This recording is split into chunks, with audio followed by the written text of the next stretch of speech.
Elevate friends and family. Mark Pomery here, welcoming you to this week's Elevate Church online experience, where we're launching a brand new series. So hang around, more of that in a few minutes' time. Before we do get to that, though, we love to worship together. And this week's worship partner is one of our newer worship partners. Their name is Sanctus Real. There you go. And they're fantastic. So they're going to lead us in a couple of worship songs. You can join in wherever you are right now, and encourage you to do that.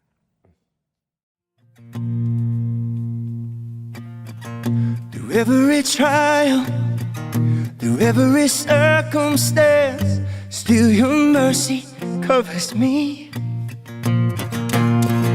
Through every battle, I don't have to understand. Still I lift my voice and sing. We sang today, tomorrow and forever. I will live for you.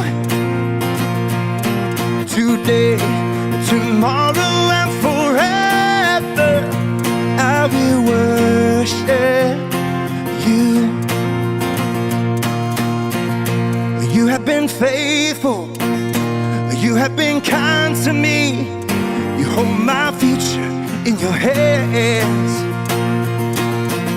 So when the world's shaking, the ground beneath my feet, you're the solid rock on which I stand. I stand today, tomorrow and forever. I will live for you. Today, tomorrow and forever, I will worship you. I worship you on the mountain and the valley. I worship you in the calm and in the storm. Today, tomorrow and forever, I will worship you. Worship you, Jesus, I worship you.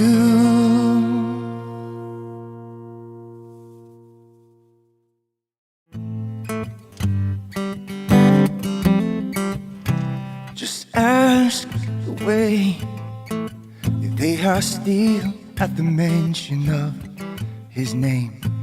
They'll say my God is still the same. Ask the wolves if they still fall at the mighty sound of praise. They'll say my God is still the same. When did he break his promise? When did his kindness fail? Never has, never will. My God is still the same. When did he lose his power? When did his mercy change? Never has, never will. My God is still the same. Yeah, yeah. Oh, you're still the same. Just ask the word. You prayed in desperation if they're hurt, and they'll say my God is still the same. Ask the grave if it's strong enough to keep hope in its chains. No. It'll say God is still the same. Yeah. When did he break his promise? When did his kindness fail? Never has, never will. My God is still the same. When did he lose his power? When did his mercy change? Never has, never will. My God is still the same. No once did he ever stop moving. No once has he ever let go. No once did he ever stop proving our God is in control. No once did he ever stop moving. No once has he ever let go. No once did he ever stop proving our God is in control. When did he break his promise? When did his kindness fail? Never has, never will. My my God is still the same. When did he lose his power? When did his mercy change? Never has, never will. My God is still the same. Not once did he ever stop moving. Not once has he ever let go. Not once did he ever stop proving our God is in control. Not once did he ever stop moving. Not once has he ever let go. Never has, never will. My God is still the same. And never has, never will. My God is still the same. Never has, never will. My God is still the same.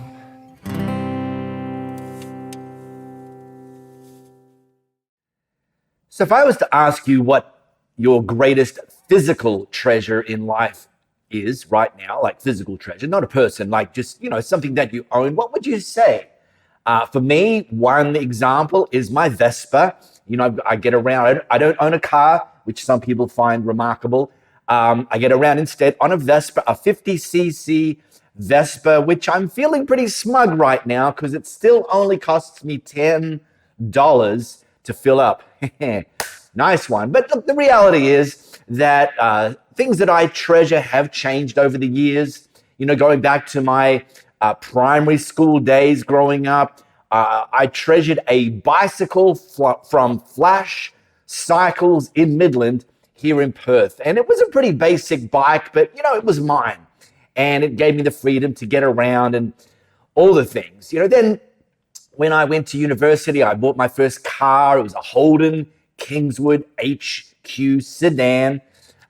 Very inappropriate vehicle for a university student because it did not cost $10 to fill up. But the reality is now that bicycle, it's in landfill somewhere. That Holden Kingswood is also somewhere in a junkyard or in landfill. And the reality is that you go to a landfill site anywhere in the world and it is full of stuff that somebody worked hard for, hoped for, sacrificed for, saved for. And when they got it, they were just delighted. But now it's in landfill. And I'm not saying this to make anyone depressed today. I hope you have some nice things, some things you treasure, like me, my Vespa. But it's vital as we journey through life to keep in perspective that those things will pass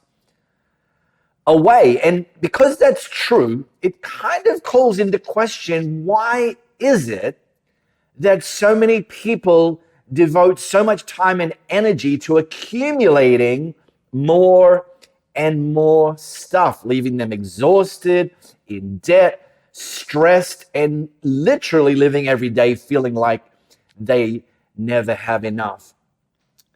Now, every year as a church, we teach a series on God's principles of financial management because, well, there's a lot of reasons. One of them is the fact that we all are called to manage the money that God's entrusted to us. And so therefore, as a church, we feel like we have a responsibility to teach God's principles of financial management simply because where else are you going to hear them and learn them? And the great thing is that every year when we teach our series, and we come at it from a different angle every year, but when we teach our series on God's principles of financial management, we have seen person after person, couple after couple, family after family, put them into practice, and as a result, experience less stress, less anxiety, and by the way, less fighting with your spouse about money,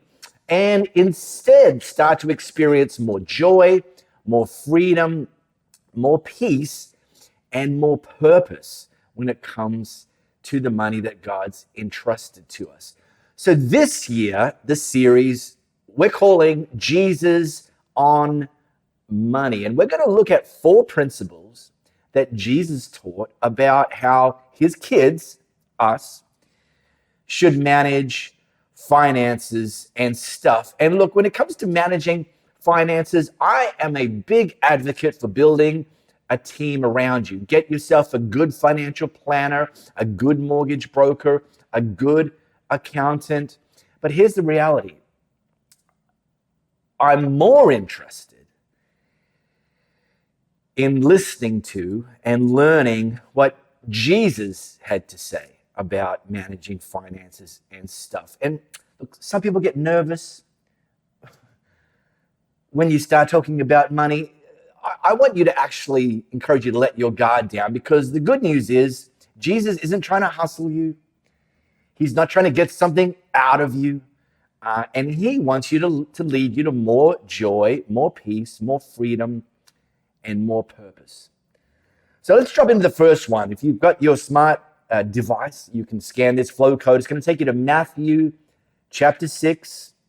While you're doing that, here's the context. This is right, we're going to drop right into the middle of what became known as Jesus' Sermon on the Mount. It was kind of his go-to sermon. He likely preached it in a lot of places around the known world. And the big overarching theme of this entire Sermon on the Mount was to teach people and show people and instruct people and reveal to people how the kingdom of God actually worked. No matter what you've heard in the past, no matter what culture has taught you, no matter what religion maybe has taught you, Jesus is saying, when it comes to things like how we relate to God, how we love other people, how we forgive, what our priorities should look like, and how we should manage money and stuff. He started talking about all that stuff in terms of how the kingdom of God worked. And starting today, you're going to discover that Jesus spent a lot of time teaching from the perspective of how we think, first and foremost, about money and stuff. And some of this during this series is actually going to mess with your head, because it flies in the face of so much of what our culture teaches about how we should manage and prioritize money and stuff. So let's go. Jesus said, "Don't store up treasures here on earth where moths eat them and rust destroys them, where thieves break in and steal. No, store your treasures in heaven where moths and rust cannot destroy and thieves do not break in and steal, because wherever your treasure is, there the desires of your heart will be also." Now, I said it at the top. I'm going to say it again. I hope you have some nice things that you treasure, things that you value. Behind me is my coffee machine, and I treasure and value my coffee machine, especially every morning. And, you know, my wife and I, we saved up for this coffee machine. It was actually a gift for my 50th birthday. My wife said, "Hey, you only turn 50 once," which is true. And so I get a lot of joy out of my coffee machine. And Jesus isn't saying that we shouldn't have a few things that we treasure. Instead, he's challenging the notion and instructing us to not make accumulation of more and more stuff, most of which will end up in landfill, including this coffee machine one day. Don't make accumulation of more and more stuff the number one priority, the number one focus in life. And then he says, like, while you can't take it with you, you can send some stuff on ahead. And when he instructed the listeners that were gathered around with this idea, store your treasures in heaven, they would have actually understood what he was talking about. They would have understood in that culture that Jesus was talking about acts of kindness, that's storing up treasures in heaven, words of encouragement, storing up treasures in heaven, and perhaps the more obvious one, generous financial giving. And he's saying that these things are actually investing in things of eternal value. There's another thing I don't want you to miss that Jesus hit on. And people often think, like, once something's important to me, then I'll invest in it. Which, if that's true, it would sound like where your heart is. there your treasure is also. And that can be true, but Jesus didn't say where your heart is, your treasure will be also. He said where your treasure is, there your heart will be also.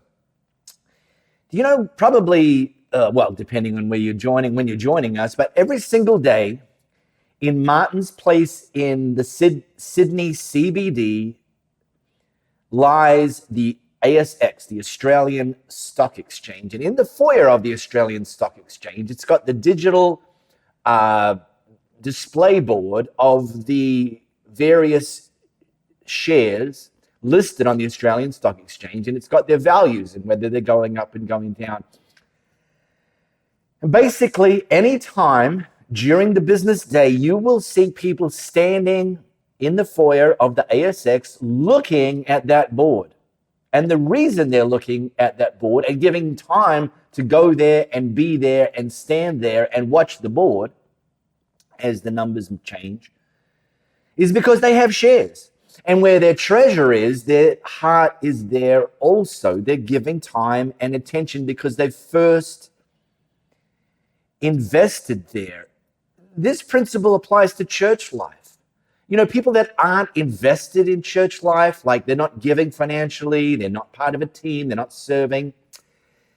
Generally speaking, these tend to be the people that are a lot more indifferent. You know, they come and go, you see them every however often, and you know, it's like, but what we notice time and again, person after person, is that people who are invested financially, invested in serving consistently, man, those people are all in. The kingdom is their number one priority, and where their treasure is, their heart will be also. In other words, more of their heart flows into the importance of the kingdom of God because firstly, they've invested. So really two takeaways from what Jesus had to say is don't prioritize accumulation of money and stuff, and instead prioritize investing in things of eternal value. And just put my Captain Obvious hat on, these are not the predominant messages in the culture we live in when it comes to managing money and stuff. So we need to get clarity. Now, I said I don't own a car. Excuse me. Funny time here in Perth. But I still am interested in cars, and I occasionally drive someone else's car. And I'm noticing that there's a lot of innovation in the car space globally where companies are solving just basic, kind of everyday, real-world problems. For example, on my wife's car, and I'm sure on many cars these days, you can put your window wipers on an auto detect setting and never have to touch it. And when there's the light rain, they'll come on and the speed will be appropriate to the amount of rain. And if the rain gets heavier, the speed goes up and you don't have to touch it. And it's genius because it's one less distraction that a driver has to worry about. Just focus on the road. So that addresses the outside of the windscreen. But I'm not yet aware. Hey, if it's happened, if you know about it, drop it in the comments. I'd love to learn because I'm not aware yet whether a car company has solved the issue of the buildup on the inside of the windscreen. Yeah, you know what I'm talking about. Like, it just builds up like automatic. Like, what even is that stuff? Maybe I don't want to know, but what happens with this buildup on the inside of the windscreen is you can't see clearly. Your perspective is smudged. It's blocked to an extent. And I really think that analogy applies to how we view money and stuff, because just because of the fact that we live in the time that we live in the culture that we live in, we will have automatically, sometimes without even realizing it, built up a perspective on money and stuff that isn't the kingdom perspective. Like, it's clouded how Jesus wants us to better see money and stuff. And so he kind of addresses this as he continues teaching in the context of money and stuff. He said, your eye is like a lamp that provides light for your body. And when your eye is healthy, your whole body is filled with light. But when your eye is unhealthy, your whole body is filled with darkness. And if the light you think you have is actually darkness, how deep that darkness is. Now, he's not referring to the physical eye. He's referring to our perspective, how we view things. And in this context, he's talking about money and stuff, that there is a healthy way to view money and stuff. And there's an unhealthy way to view money and stuff, a healthy perspective and an unhealthy perspective. And he's really leaning into a healthy perspective is about being generous and a life-giving person, whereas an unhealthy perspective is managing money and stuff from a selfish and greedy perspective. So let me teach just a very simple framework. But when I say simple, over the years, when people have got this one right, it literally is a game changer. It's a game changer for them, for their marriage, if they're married, for their kids, if they have kids. And ultimately, it can be a game changer to reset generational patterns, if that's what's required. And the framework is simply the difference between viewing money and stuff from a scarcity perspective, we'll call it a scarcity mindset, or viewing money and stuff from a abundance perspective, or having an abundance mindset. Typically, most people fall into one of these two categories. It's hard to kind of be in the middle. You could be transitioning over to the other one, but ultimately the best perspective, the arrival point, the kingdom one, the freedom one, the joy, the peace, the purpose one is the abundance mindset. But starting with the scarcity mindset, and if you're brave enough, just take the moment as I talk about this to ask yourself the honest question, is that me? See, the scarcity mindset looks at other people as a threat. You know, if someone else gets blessed financially, there's resentment. There's this kind of inherent, what about me? How come that hasn't happened to me? If someone else gets a promotion, maybe there's some resentment. If you walk into someone's home and their home is nicer than your home, there can be some jealousy and envy and resentment. And look, it happens, but it's actually bonkers, because and the reason this is called a scarcity mindset is if you're someone that assumes that, because someone has more or better or has had opportunities that you haven't yet got. The scarcity mindset is called the scarcity mindset because it works on the assumption that if someone else gets something, that automatically means there's less for me.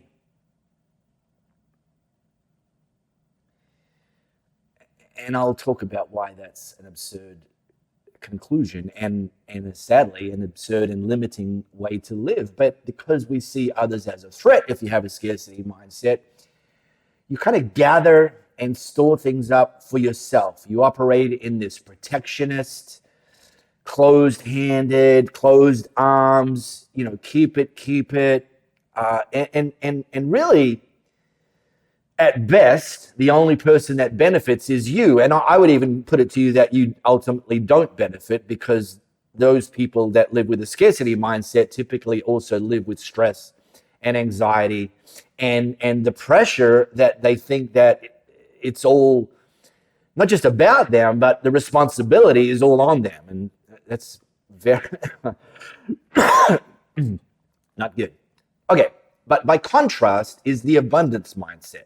Now, the abundance mindset, first and foremost, acknowledges that God provides. And because God provides, he's not going to run out of stuff. So if somebody else gets something, that doesn't mean there's less for you. In fact, there's an opportunity to look to them and learn from them and think, well, is there something that they're doing that I can apply in my life to better position me to be next? And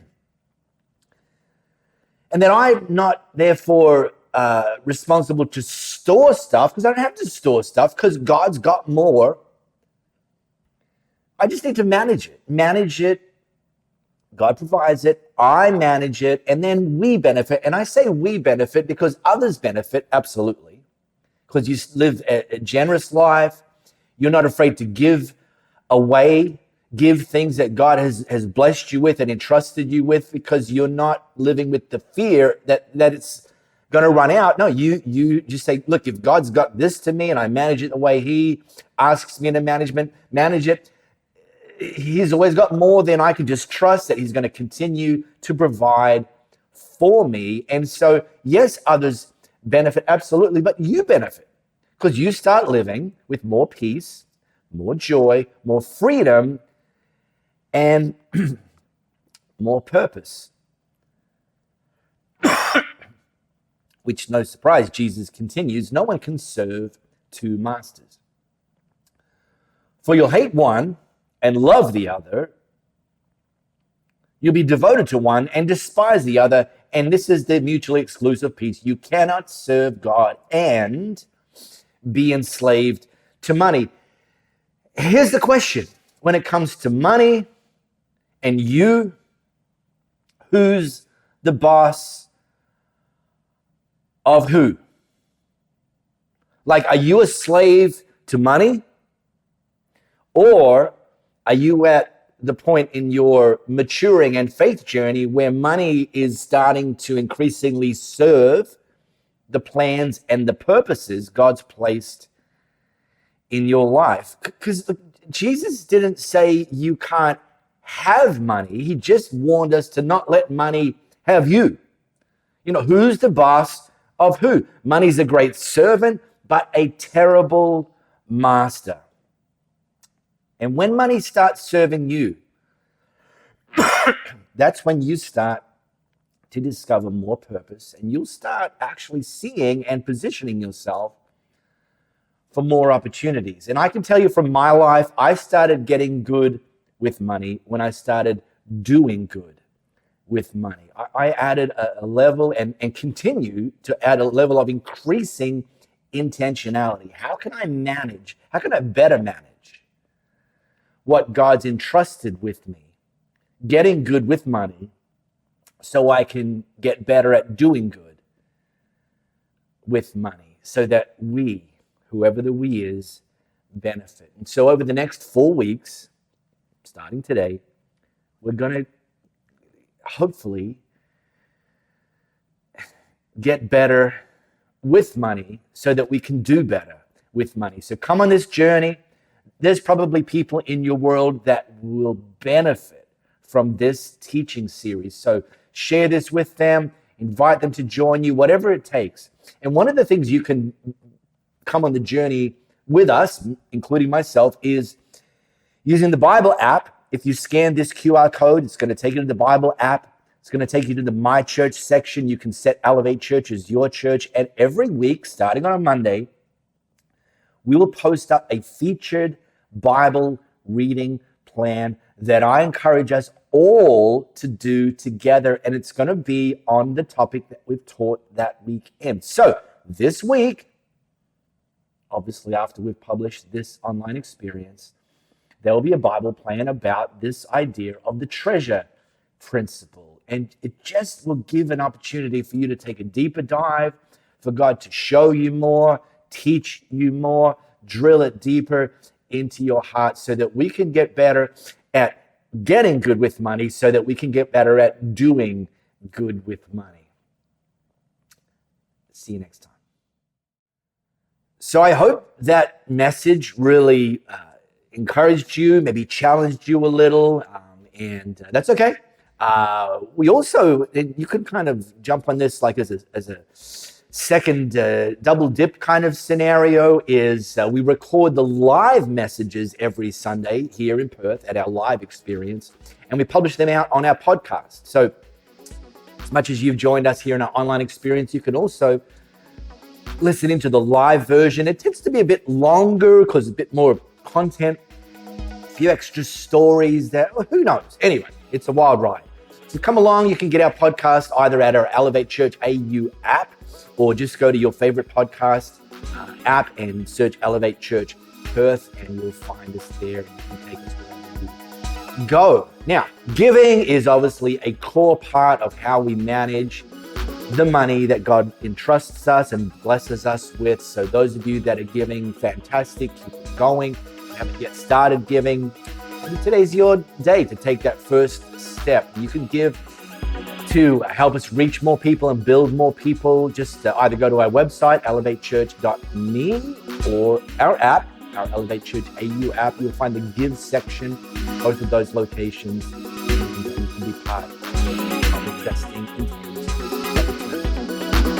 Okay, that's it. We'll see you back here next week.